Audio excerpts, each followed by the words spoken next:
हम जिस ज़मीन पर रह रहे हैं, क्या आप जानते हैं? क्या आपने कभी सोचा है कि इसकी वर्थ या कीमत क्या है? जैसे आपके घर की एक मार्केट प्राइस है, जिस प्राइस पर आप अपने घर को बेच सकते हो, अगर बेचना चाहो तो बिल्कुल वैसे ही क्या लगता है इस ज़मीन की क्या प्राइस होगी? सोचो, ज़मीन पर कई सारे रिसोर्सेज हैं जैसे पानी, पेड़, पौधे, सोना, चांदी एक्सेट्रा और रेट भी इन सभी चीज़ों को ध्यान में रखते हुए डिसाइड होगा। ये काम हिस्ट्री चैनल ने हमारे लिए आसान कर दिया क्योंकि उनके कैलकुलेशन के हिसाब से उन्होंने ज़मीन के सारे रिसोर्सेज और उनकी सारी क्वांटिटी को आज के मार्केट के रेट के हिसाब से कैलकुलेट किया और जो नंबर आया वो ये था, जो है करीब 7 क्वाड्रिलियन डॉलर्स। लेकिन ये तो सिर्फ रिसोर्सेज की प्राइस के बारे में बात हो रही है, लेकिन ज़मीन में बहुत सारे एलिमेंट्स भी हैं जैसे oxygen, hydrogen, uranium etcetera.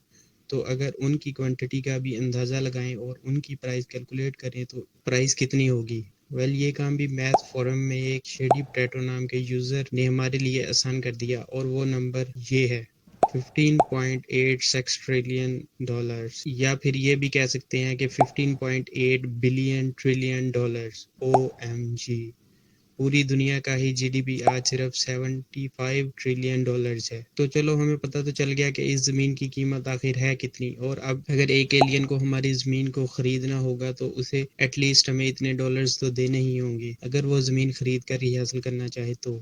You cannot win. Oh, that's not good.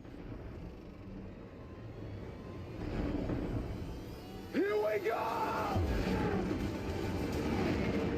लेकिन ये अमाउंट फिक्स नहीं है, बल्कि अंदाज़न अमाउंट है, क्योंकि किसी भी चीज़ की प्राइस तो डिमांड और सप्लाई की बिना पर तय होती है। फॉर एग्जांपल, स्क्रीन पर नज़र आने वाली ये पेंटिंग आज के टाइम की सबसे महंगी पेंटिंग है, जो मोनालिसा के आर्टिस्ट लियोनार्डो दा विंची ने बनाई थी। इस पेंटिंग का नाम है सैल्वाटोर मुंडी और ये 2007 में सऊदी प्रिंस ने $450 मिलियन में खरीदी थी। इसे बेचने वाला डिमिटी खुद भी एक रशियन बिजनेसमैन है। क्या ये पेंटिंग जिन एलिमेंट से बनी है वो इस जमीन पर नहीं पाए जाते, या फिर बिजनेसमैन इस पेंटिंग को हर टाइम अपने सामने देखना चाहते हैं? ना रे, ये पेंटिंग तो बस पैसे इन्वेस्ट करने के लिए खरीदते हैं और जिसे आगे रीसेल करके प्रॉफिट अर्न कर सकें, और ये सिर्फ इसलिए क्योंकि इसकी डिमांड बहुत हाई है और पूरी दुनिया में ये सिर्फ एक ही इकलौती ओरिजिनल पेंटिंग है। सो हम कह सकते हैं कि हमारी जमीन की कीमत भी काफी हद तक अवेलेबिलिटी और सप्लाई पर डिपेंड करेगी और ये फिक्स नहीं हो सकती। लेकिन हमारी जमीन का वजन, ये तो फिक्स हो सकता है ना? क्या लगता है? नो,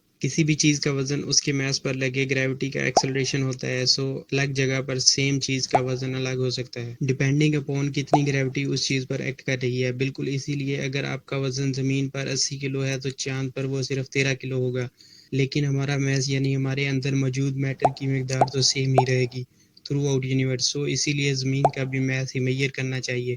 सो फार्मूला ये है कि अगर ज़मीन की तरफ लगने वाली ग्रेविटी को माप सकें और जिस ऑब्जेक्ट पर ज़मीन ग्रेविटी लगा रही है उसके मैस के बारे में भी पता चल सके तो हम कुछ कैलकुलेशन से ज़मीन का मैस भी निकाल सकते हैं, और जिसका फार्मूला होगा F is equal to gravitational constant into mass 1 into mass 2 divided by r square.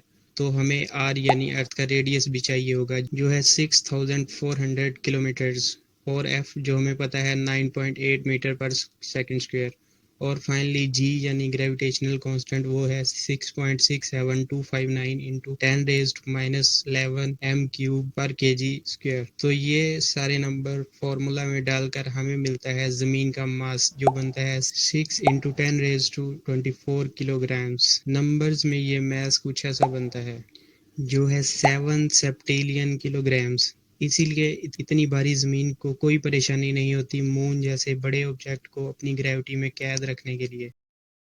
अगर वीडियो आपको पसंद आया और कुछ सीखने को मिला हो तो एक लाइक से हमें ज़रूर इन्फॉर्म कर दें। एम करते हैं 250 लाइक्स का, और मैं जानता हूँ ये आसानी से हो जाएंगे। स्कॉलर्स की बड़ी दुनिया में जी नथिंग आपसे मिलेगा अगली एक वीडियो में, तब तक के लिए। Subscribe to G Nothing.